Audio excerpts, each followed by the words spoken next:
Hello, all. Gracious good morning. Morning.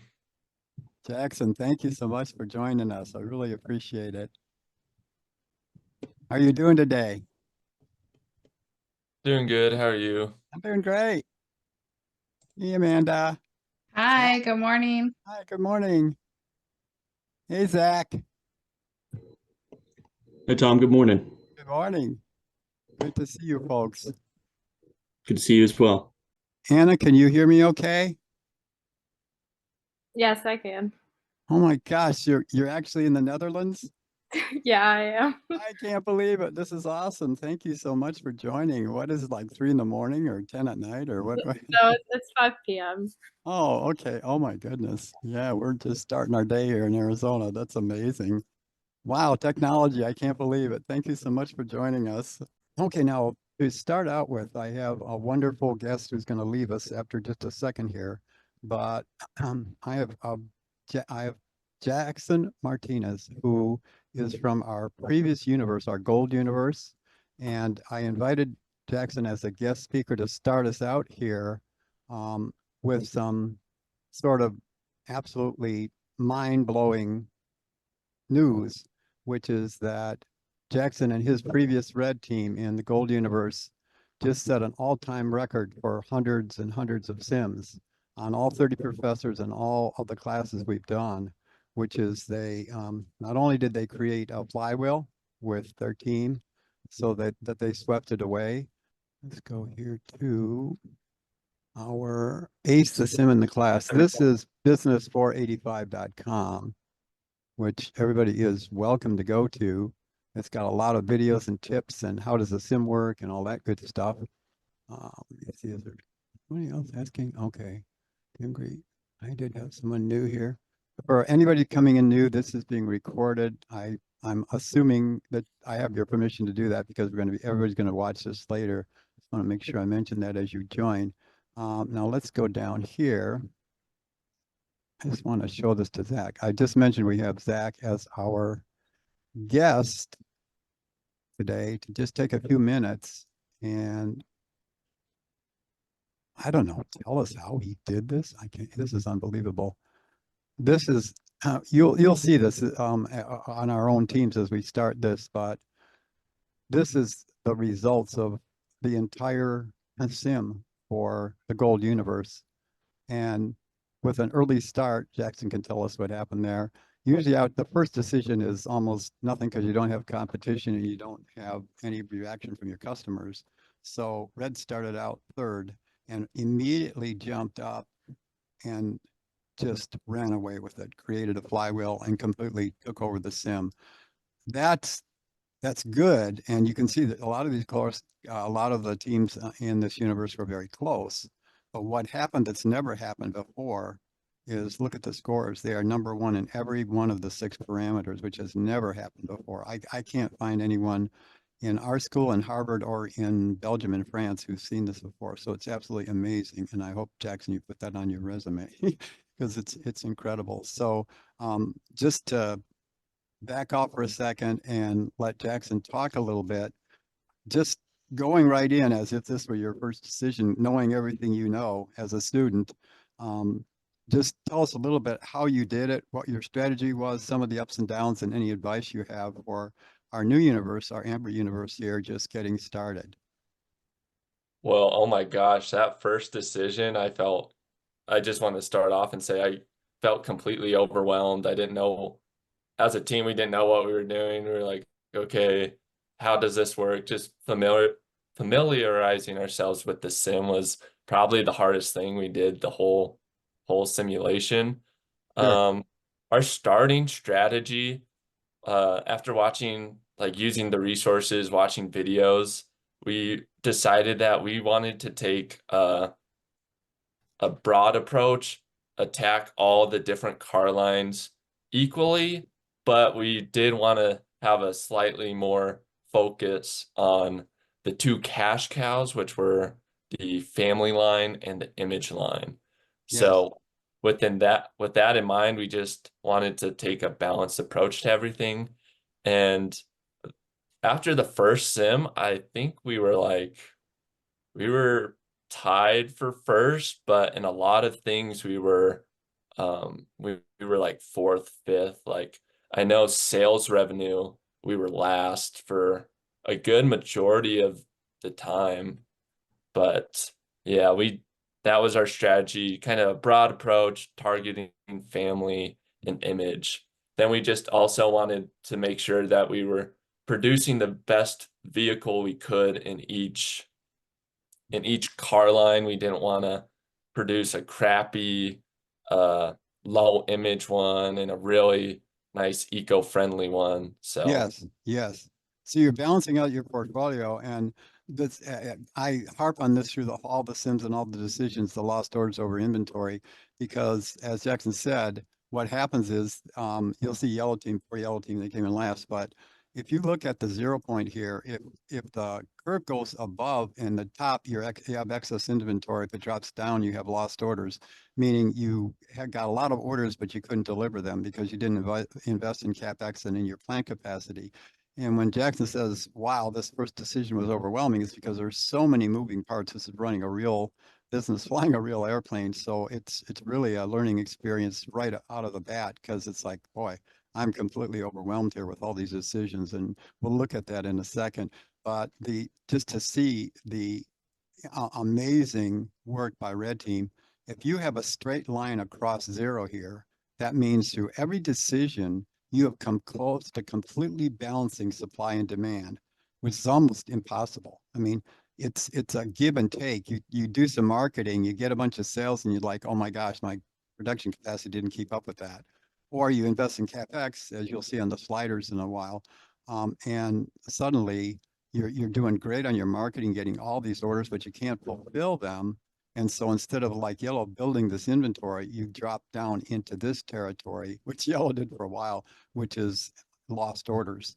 So this plus EBIT are two of the major indicators that a team is knocking out of the block, as well as when you see this happen, the graph won't go any higher because Red basically created a flywheel, which is, as Jackson said, they took all four of the car lines, specialized, but also, and this one is the family LOI.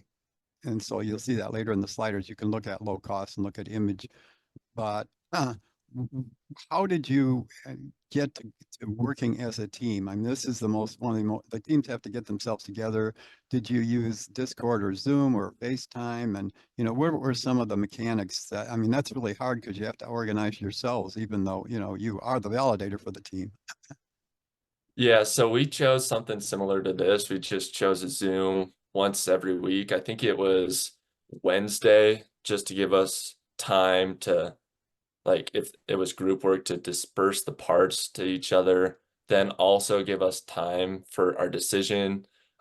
We would go in and mess with the sliders. If something went wrong, I'd go in and check and be like, oh, do we need to change this or this? Oh, family might need to change this. And so we gave ourselves time and just Awesome. a regular schedule, which helped.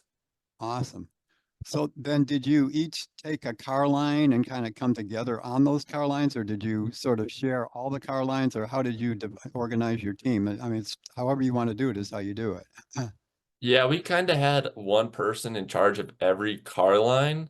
They would have the final say for that car line, but we kind of all went over it as a group Sure. because, like, it wasn't they're operating in a vacuum. Each decision affects the overall organization, so it was Yes. good to be on the same page. Yes, yes, yes. And I want to say that's one of the main roles of our validator, CEO, CFO, is to kind of bring everybody together. And I mean, I run this class a lot differently because you still have discussion questions, you still have, other things to get done. But the sim is so important in the learning experience that I encourage everybody to use the sim to share resources. And in fact, we're moving into our 8th decision here with Red Team with Zach, and all this wonderful work. You'll see there's tons of graphics, so you don't have to individually do as much work if the team helps you in terms of the graphics, and you can share graphics. I don't require any word counts on the presentations, no APA 7 citations. It's like if you cite your own graphics and someone else on your team, that's fantastic because we're trying to run this like a real business where you don't go into a meeting in your C-suite to your board of directors and say, oh, Bandura 2020 says this in this study. It's like, that's not how business works. They're like, huh, what are you talking about? And also you don't want to go in with 20 PowerPoints and have death by PowerPoint going through all the points. So if you have, 3 PowerPoints in the final presentation in topic 8, and you combine the numbers, the words, and the story, but also every team, I'm sure Zach has found, every team needs someone who didn't sleep through accounting and finance because there's a lot of analytics. And with Zach being kind of humble and saying, yeah, we kind of adjusted and then did okay. There's a lot that goes behind that. I'm sure he's smiling inside thinking, oh my gosh, all these ratios and the lost orders. If you suddenly build inventory, you have to invest in CapEx, but then how much do you invest? You have to cover depreciation, but then what is your forecast for what you're doing next period so that you cover that production too? So there's nothing simple about it. And it's just, I mean, I've got 30 instructors are pretty much blown away by what red team here did. And you took yellow team from like 3 teams ago on the Ruby universe, actually created a flywheel, but no one came in number 1 on everything, which is just amazing. You have to usually compromise. I'll give you an example, and I don't know if Jackson found this, but a lot of people say we want to be green, we want to have happy employees, we're going to do everything into eco, and eco is not the cash cow. Eco is a question mark or a star. So they put all these resources into it. And if they succeed with a high amount of revenues, they find out they've got a huge amount of pollution because even though it's an eco-friendly car, they've got so many of them that they're polluting.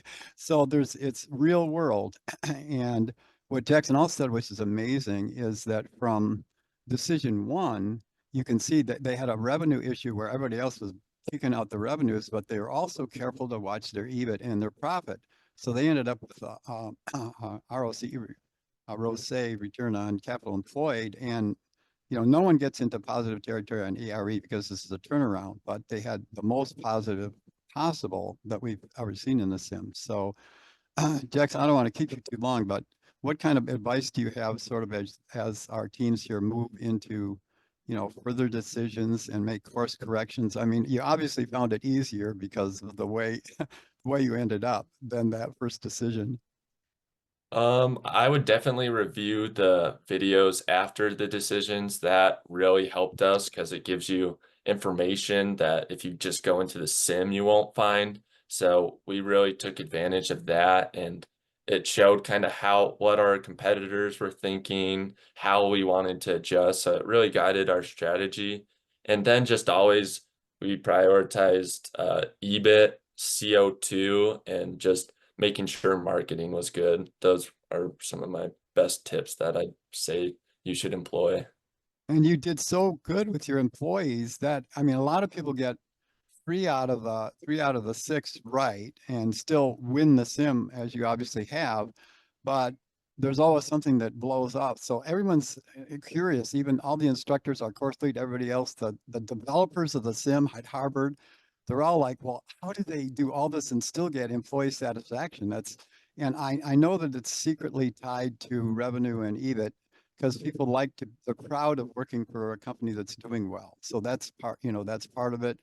They go and have a drink with the other guys at a beer at the end of the day or whatever they do, or a soda, as whatever your mind is. And they talk about, boy, it's so good to be offering this that my sister-in-law just bought one of our cars or whatever. So that's part of it. But did you look at HR or was that just natural with everything else you were doing with the financials? Yeah, I believe we did make some adjustments to HR as we went along, but we also thought if you're produced, like you said, if we're being successful revenue-wise and we're also providing quality vehicles, the people that work there are probably going to want to keep working there. Sure, sure. And did it take you a while one thing questions I always get is you can simulate the budget because when you move the sliders, we'll show this after you leave and I'll get into that, how it actually works physically. But did you find that, I find with many teams by decision 3, they're like, oh my gosh, we didn't even know we could change the price in this box, or we didn't know that we could put CapEx in here. We were just doing the sliders. And I mean, there's a learning curve on even how to do it, not just what to do right.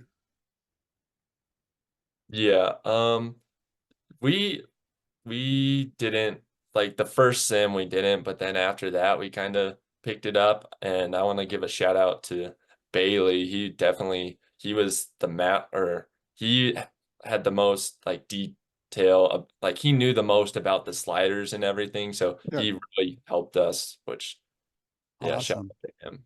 Yeah, I try to do a video where it's all 100 slides in 20 minutes. That when Jackson mentioned the recaps, the instructors do a recap of what happened for every team, sort of throwing a lot of important secrets out on how it actually works.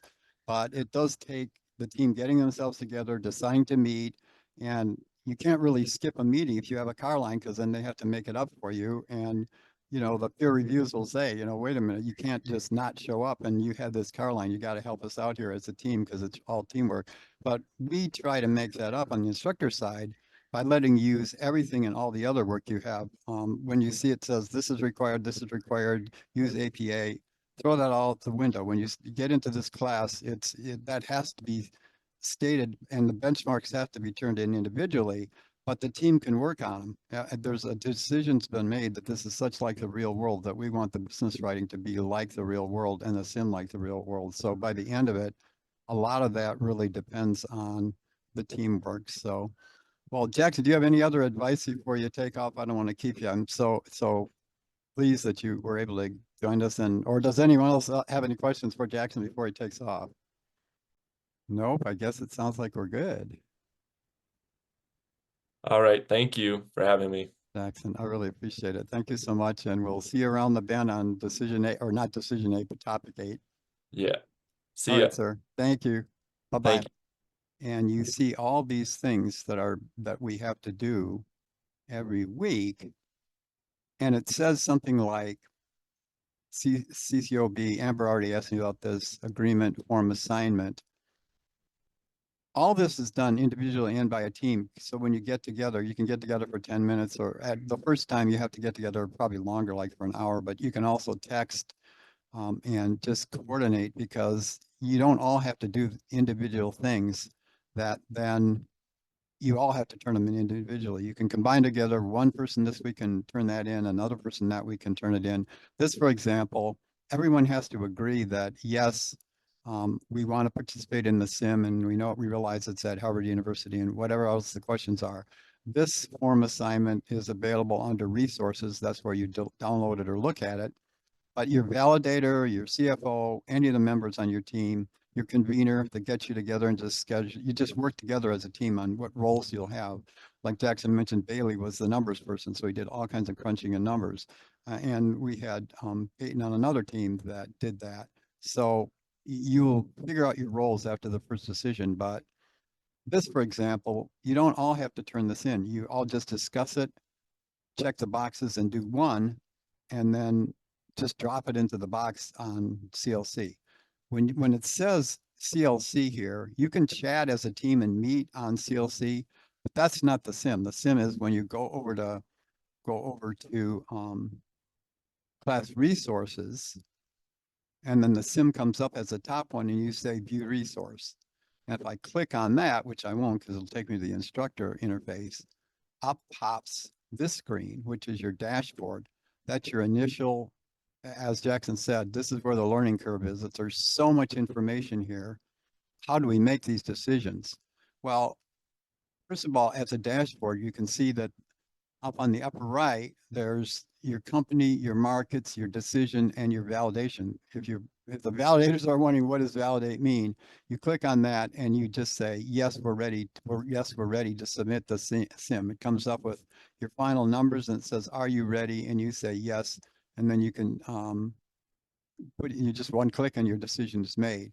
Now, if you have cash, if you look in your cash box, and that's over on your decisions, which I'll show you in a second, but it will not validate and let you validate unless all the sliders are at least above 0. You have to have at least 1 on your sliders. You have to have positive cash, and all the teams have to take out a $2,000 loan the first time. I'll help you with that. And we're not allowed to jump in and change numbers, but I'll make sure that that's done and talk to the validators and say, okay, you make sure you borrowed your $2,000 so you don't run out of money. And then also you have to be cash positive. So you can't go negative on your cash or it won't validate. So there's a few things that you must do before you click that. And that's what Jackson said. Hey, I check everything out, make sure the sliders are okay.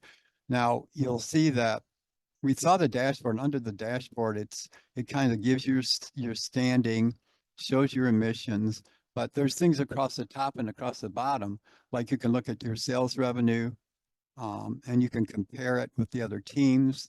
There's in the sliders, you'll see there's a market thing. If you get totally lost and it looks like I don't know what to do next, you'll see on the sliders there's a white market line that you could just adjust your sliders closer to the market, and then you'll still be okay. You'll still stay in the game.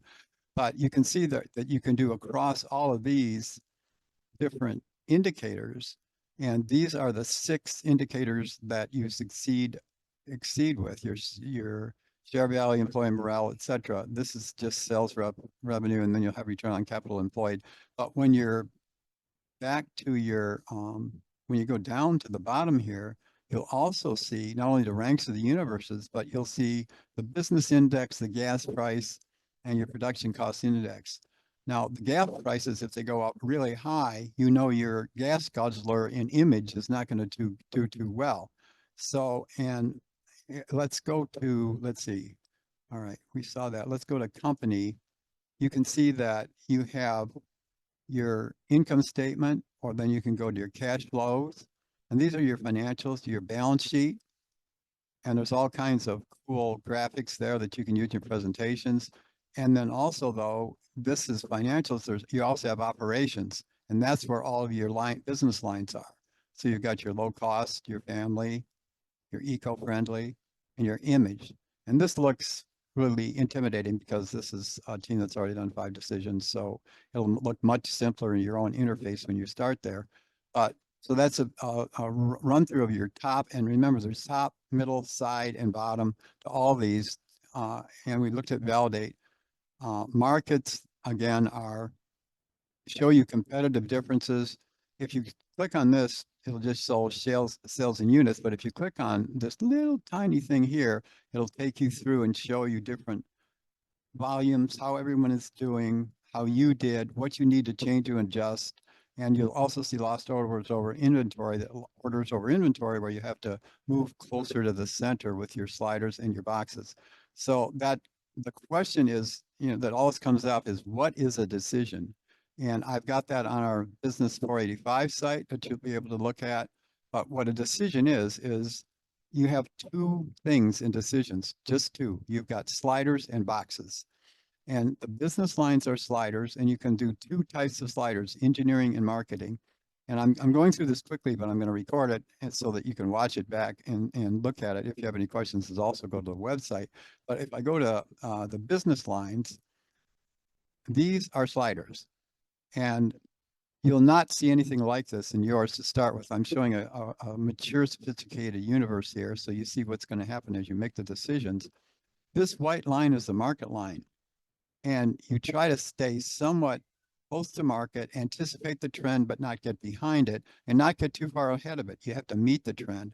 If you get behind it, you're sucking exhaust. If you get in front of it, you're sucking air. You have to meet the trend. So you'll get experience with that. But there's some helpful things, like there's 100 slides to download, and there's videos that you can watch. I do a recap after every decision that shows what you did right and what you did wrong. But this is where you change basically your engineering and your marketing. Now, if you say, gosh, under marketing and my decision, I need to have closer dealerships in my proximity. And then that, see how that changes your slider towards the market. You can go closer to the market or further away from the market. So that's a good way to, if you have no idea and you're lost and don't know what to do. But remember, this value proposition and under marketing and all these sliders are all for low cost. Okay. And then it's different per family. And if I'm an image now, you'll see under purple team, and I go down here and I say, what happened here? You go up to family or you go low cost, and this is way up here. You come down to dealership proximity because the value proposition of the customer is different. Yeah, if you're talking about the image line, it's like buying a BMW. They don't care if they have a lot of dealerships close. They will drive 50 miles to buy, the Jaguar. If it's family, they want a lot of dealerships, a lot of close. Well, how can I possibly know that? How can I connect what I'm doing here to the value change of the customers? That's what's known as the cheat sheet. You have a student cheat sheet that shows all these details that, hey, don't give yourself a whole bunch of dealerships under image. Now, if you do, it's not the end of the world. It's kind of like, uh-oh, we really deviated from the market line. When you look at this, when you start, you won't see this white line because you got to get a couple of decisions going. And frankly, the first decision, you have no feedback of what your customers are doing and they like, or no feedback from the competitors. So now remember, this was just all those across the value proposition. Now you also have the value chain. So when you look at engineering and how well is your engineering and how well is your marketing doing, and then you change the sliders, it changes your overall value proposition, but that's all on the demand side. Remember, if you're doing everything on demand, you don't do anything on the supply side, then you're gonna miss out on how do I actually match my supply and my demand? And that's CapEx and capital decisions, which are a box you fill out rather than a slider. So we looked at those two things, the chain, and now you go to the budget side, and there's a whole bunch of little boxes you can fill in here. But also, as you change the sliders, the boxes change. So a budget is a simulation within a simulation. You can actually simulate what your budget looks like and then do a what if. What if I do this? What happens to that? But as Jackson said at the beginning, don't set all these, try all these, and then validate. You got to go back and say, what did I do to my cash? And what happened to my financials? And that's under corporate. So instead of business lines, you go to corporate. And under corporate, you can see actually the budgets and where they at. You can see your facility investment here, and that's your CapEx. And there's a formula for CapEx, which you'll see on the website and on all the videos. And basically, it's a subtraction of the previous CapEx per unit, which is, if you don't know what CapEx is, basically property, PP&E, property, plant, and equipment. So you do that per unit, and that's what drives your supply side. So that's just a little kind of overview of how do you make decisions, but there's a lot more information when you go to biz485.com. It shows tremendous amount of everything and all the resources for you just on this one site. Now, when you're going through on Halo and in your resources and the calendar resources and all that, don't forget to check your messages. That's a place I send individuals and team messages. Communication is very important in the sim. And you not only have to organize yourself as a team and say, in the 8 weeks, we have to meet 5 times. How are we going to do that? Is it going to be on Zoom, on FaceTime, set up a Discord server, however you want to do it? You get the 5 together, you 5 validator and your convener help. You have a CFO and each one of you are a CEO of a car line. And one of the benefits you get, we have students that go back, I have gone back 10, 15 years, put the sim on the resume and are still getting value from it. I'm a student. I'm a doctoral student here at GCU. So I have the same kind of stuff you have to do with discussion questions and PPPs and all that stuff. It's really different for this class. I make it a lot easier for you to focus on the teamwork and on the sim so you're not overwhelmed. So yeah, we have here at Ireland, we have the strategy book and you answer the discussion question, but as you make a decision, 1 or 2, or as you, hi Netherlands, or as you watch the videos, use that in your discussion questions, use that in your PPPs. I will ask a dozen questions. If you go to, let's see, what is this called? Discussion forums. Nobody clicks on this ever. If you go to that, see all these instructor added things? These are all PPP giveaways. I'm giving you a one question, answer it with a few words, and you're done for PPP this week. They require, you know, the standards rubrics require that you do 6 different responses, 3 different days each week. And we're not allowed to give points for participation and cross it over. That's something they just don't let us do. However, if you're joining your team, please never miss a team meeting. That's just absolutely suicide. But when you meet with your team, post something, a few words, a sentence on, hey, I talked to this, we did that. Now, don't tell everybody in the class what one team's doing to the other team. You don't want to give away your strategy, but say, hey, I found this and I learned that. That's participation. So don't start to feel overwhelmed because there's so many of these assignments. And then how in heaven's name can we do all this stuff and then keep up with the sim? Because you cross over and you use them and you get credit for that with the sim. Same thing for turning in your assignments. When you look at on the calendar, like your first one's coming up next week, and Amber and I talked about this a little bit. I posted everywhere, and you'll see in messages, you'll see in announcements, not just for the beginning of the class. I keep putting many announcements to give you tips and hints. So you have for instance, let's see, topic 6. I'm sorry, we got to go to all here. Let's go down to topic 1. So, this isn't yours. This is the finished team, but this agreement's due next week. You don't all have to fill this out. Just either your convener, your CEO, your CFO, your validator, you know, switch roles and say, look, I'll turn this in. I'll drop it in the box here. And the agreement form, you don't have to all fill it out, or you just talk about it. The whole team says, yeah, we all agree, done. And then you just say, hey, the team agreed to this. Same thing with many of these other deliverables. Introduction to decision. You'll see that there's an annex due. The decision is on the sim. This is not anything you have to do in CLC. Now you can go to CLC and chat with your team members, but that's not required because you're going to have a Zoom and you can text each other. You'll be in text groups. So when it says drop this into the text box and they say you have to do your annex this week, there's a book called the logbook that you download. And here's the logbook. You have 3 annex decisions, and this guides you through all your sliders and all your boxes and all your budgets. And you just do it as a team and you drop it in the box. You know, I give you 80 points no matter what. It's meeting with the team and doing the decisions. And I don't even care. None of our instructors care if you completely blow it and you come in last 5 times, if you can explain why you did it. And I've got like 2 books. You won't be able to see them here, but I'll add it in. There's one called Core Concepts and Data Analysis, Summarization, Correlation, and Visualization. And that means, do the words and the music go together in your presentation, no matter what happens?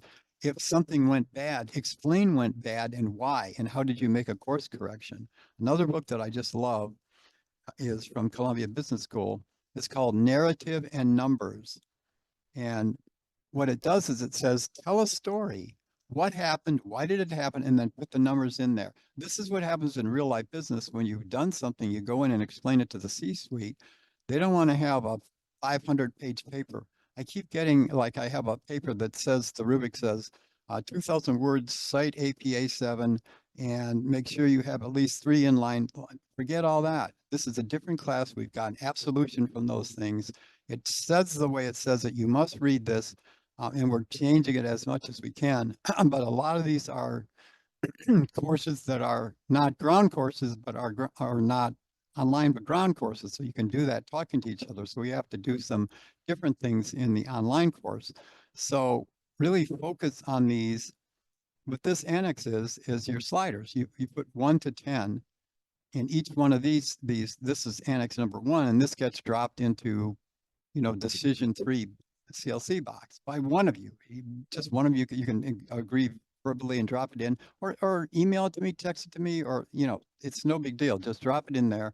And if something's called a 0 point, obviously you'll get 0 points, but it's the first lap and then it counts towards the other points. So make sure you do it, because some of these things are auto-graded. Then you have Annex 2 and 3. Annex 2 is the strategy, and you can see there's your lines. What did you try to do? And these are the things you're learning in the course from HIT Ireland and the DQs and everything else.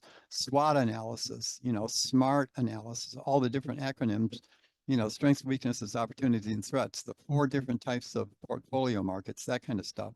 So you drop Annex 2 the next weekend, which is on strategy. So you had, the first thing is customers and how do you connect your sliders with the customer value proposition. The second thing is, and the third one towards the end of your decisions in decision week 6, would be is your competitors. What are the strengths and weaknesses of the other teams, and how did you look at what they were doing and have some co-opetition? It's like, look, they really went after image. I don't want to go after image. But one of you on your team may be the image person. You may say, hey, this is fun. I want to build the fastest, most gas guzzling race car that's ever happened. Well, you'll find that image and family are your cash cows. So those are the ones that you get the cash from to fund the stars, or the dogs and the cows, and then you fund the stars and the question marks, which are eco-friendly and low cost. But don't put all your eggs in one of those baskets, because that'll drop you down really quickly. Also, stay in the middle. If you have a team that completely blows your cash the first thing, then you're struggling all 4 decisions to come back. But you will come back. I've had last place teams end up second or first, so that can happen. But again, the points in getting an A in this class is really, I'm known as an easy grader, but that's not the truth. It's just that you can do really well, because if you put your focus on the sim, all the rest of the deliverables come from it. You get all these awesome graphics, and you'll see that on this website, there's not a lot for you right now because I haven't been able to do any of your recap videos, but you'll see there are recap videos and other universe, what I call galleries. So if I'll go to decision 4 for gold, Jackson, who you just met this morning, look at all this cool stuff. This is stuff usually only the instructors get to see. And when Jackson said, this is how we ended up number 1, it shows you all the graphs and financials of all the other teams, how they did, and what your potential strategies are given what they did, and then what your EBIT is compared to your financials. And it really makes it a lot easier for you to make your decision. But also the most important thing is, even if you make the worst decisions and you always come in, tied for last or something, you still have all these other deliverables like papers and assignments and that kind of stuff where you can use this. I don't want to see 3,000 words quoting 50 scholarly sources. There's a place for that, but this is trying to be run like a real business. So do me 3 good slides and give me 5 bullets and have pro and con. Be honest, say, we did really good here, but we didn't do so well here.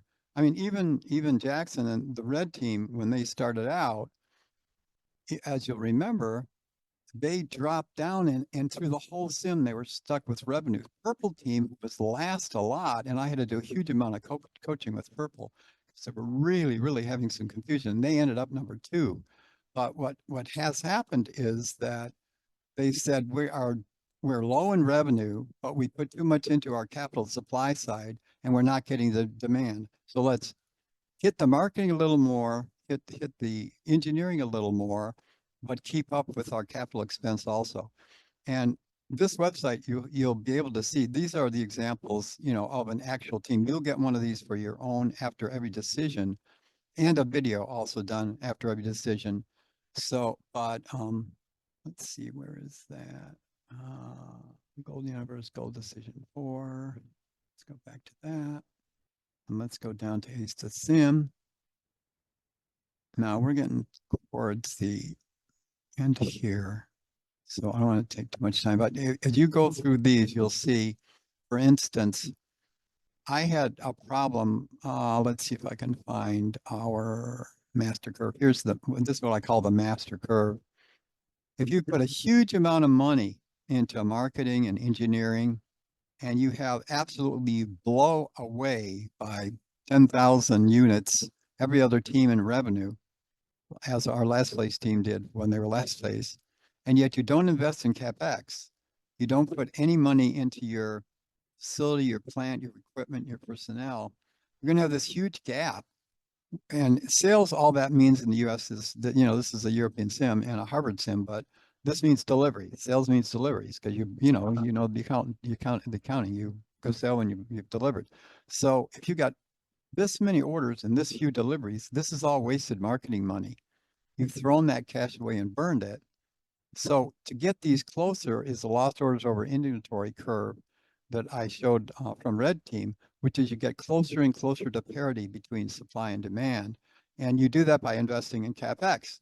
Well, what happens is everybody towards the end says, hey, I never did get CapEx down sort of to where I wanted it to be because for some reason, the CapEx, we just covered depreciation, but we couldn't figure out what happened with how our CapEx influenced all the other financials.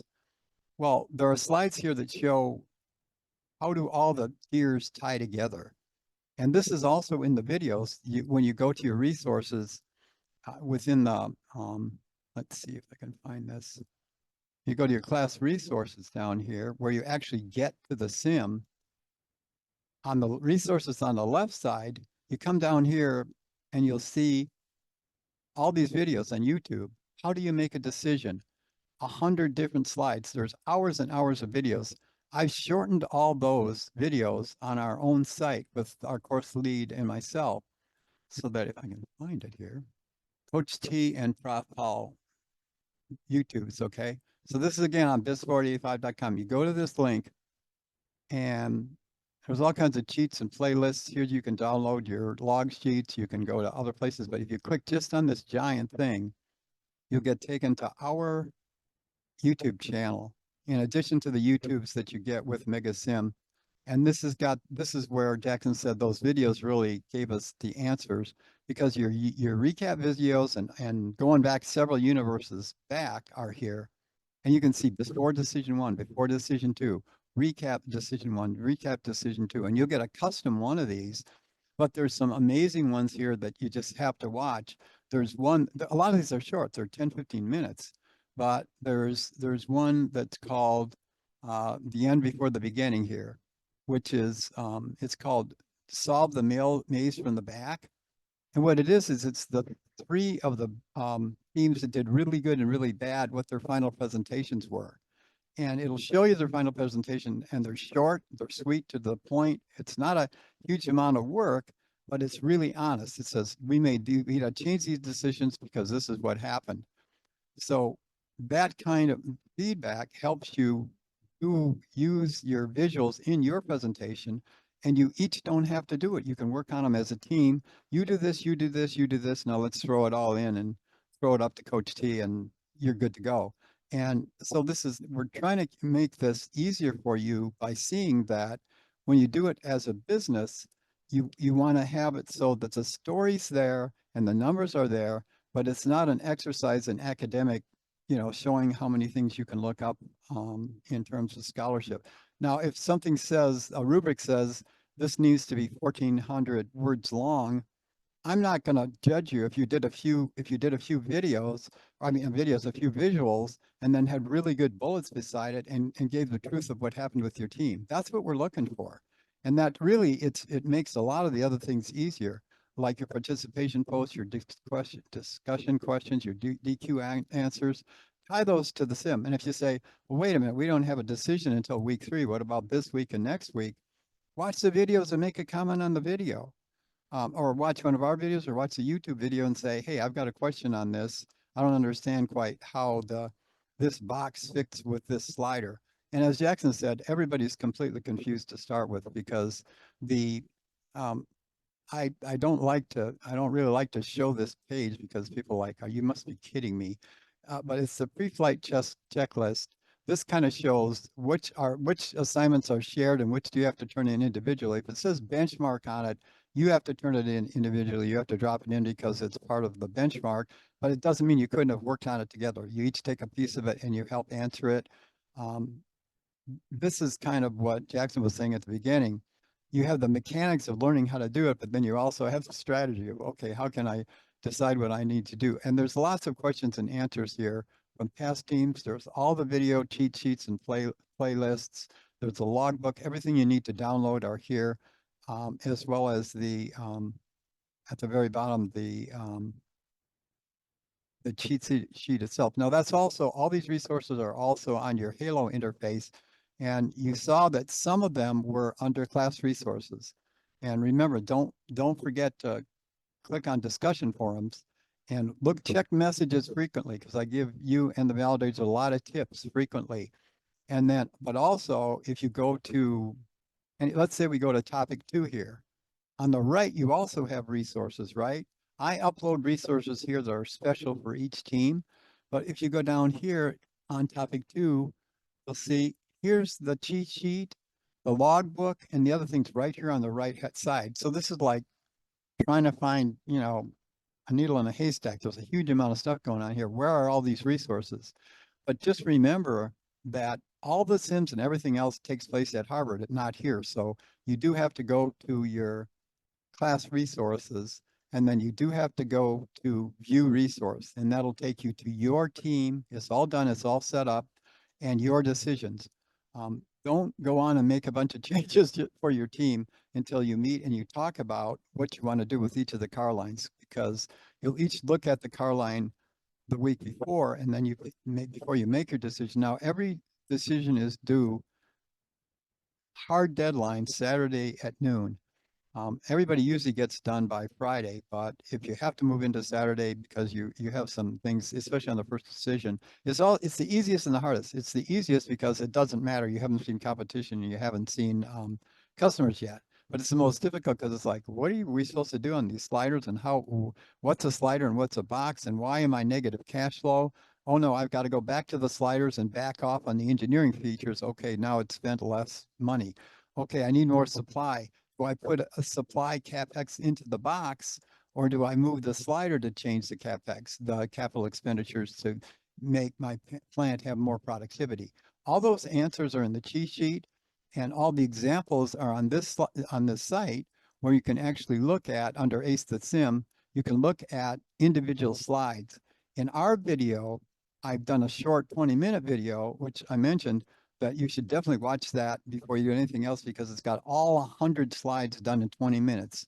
So you don't have to go through hours of looking at all the slides, but it shows the relevant ones in terms of how to balance your portfolio out and how each decision works.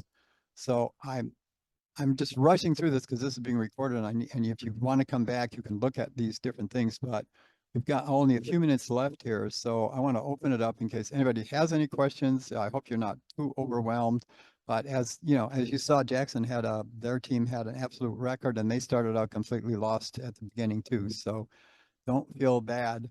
Anna, do you have any comments from the Netherlands? I'm still amazed that I can see you here. No, you're good. Amber, any questions for red team? I lose Amber. Let's see. No questions. Oh, no questions. Okay. I can't ask Lance because he wasn't able to make it. Zach, you're good? You're all good to go? I've got a whole class of geniuses. I love it. I love it when there's no questions. Yeah, it's really different. I've got to say it's really different teaching. I just love the online compared to the ground school, because I have working adults, which is so much fun. I actually have people that get a lot of value out of the sim, and just kind of a closing sales pitch. This will stay with you for the rest of your career. I took it too many years. You can tell I'm really old. Most of our instructors are old. They pull former CEOs and CFOs off of companies who retired and get us to teach. But many years ago, Michael Porter at Harvard, I actually did a sim with him back when they had kerosene burning computers that were needed offices of their own. We didn't even know what a PC was, but we did a sim, and I was at GE Medical, product line manager.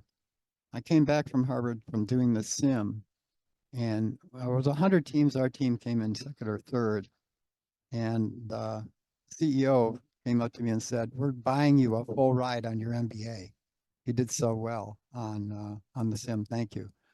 It will stay with you the rest of your career, and I will help you. I will send you recommendation letters, whatever it takes, because I'm closing out another team right now, and we're at the CV stage where they've done a great job, worked on all the sims, all the decisions, and each one I was putting on the resume. I was CEO of this car line, And it's not like this is a meaningless exercise. There's 255 of these on Harvard, and companies from all over the world take 2 weeks to go and do this sim with real CFOs and CFOs of the top. American Express. I took one with American Express in Iowa for 2 weeks, where they send CEOs of companies, and you have to compete with other companies and do this very same sim.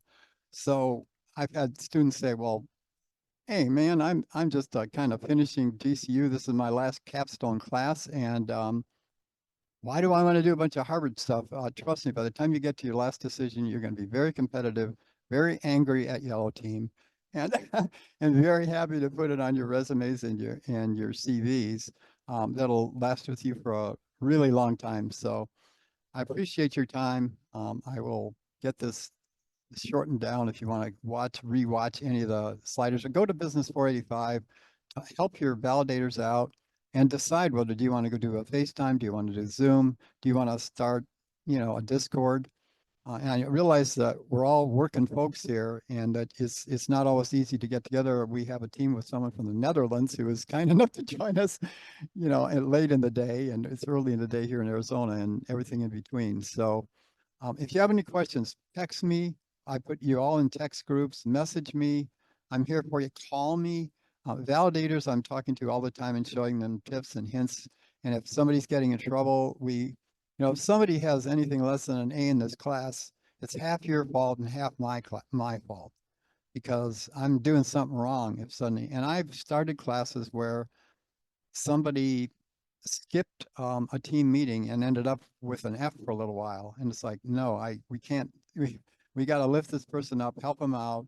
I have active duty military. I have people that are, I have people I can't even talk about. They're so classified, trying to get the sim done. So we'll work around. We know you're working adults. We know that it may be hard to get the teams together. And, if you can't do it for an hour, do it for like 4 15-minute pieces, and, cover it then. But each take a car line, do your best on the car line, pick those decisions that are your decisions that are the individual car line decisions, and then go to corporate and then fill out your budgets, and each one of you make sure that the whole team has borrowed $2,000 in the loan column under corporate before you do your first decision, or it won't validate.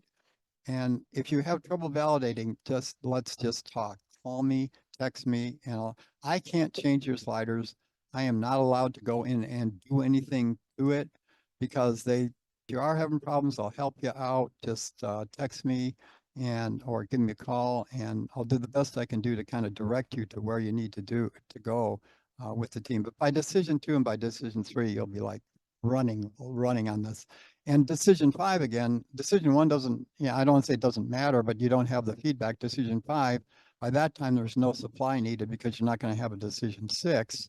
So you can do a lot with inventory that you couldn't do on the previous slides. We're out of time and overtime. Thank everybody for taking your time. This is the last live that we will have. It's just to get you started and show you, from now on, we'll be talking on messages, announcements, chats, and all that good stuff. And I look forward to seeing you in the class. And thank you all for taking all this time. Thank you. Thank you. So long, Thank you. everybody. Thank you. Thank Take you. care. Bye. Thank you.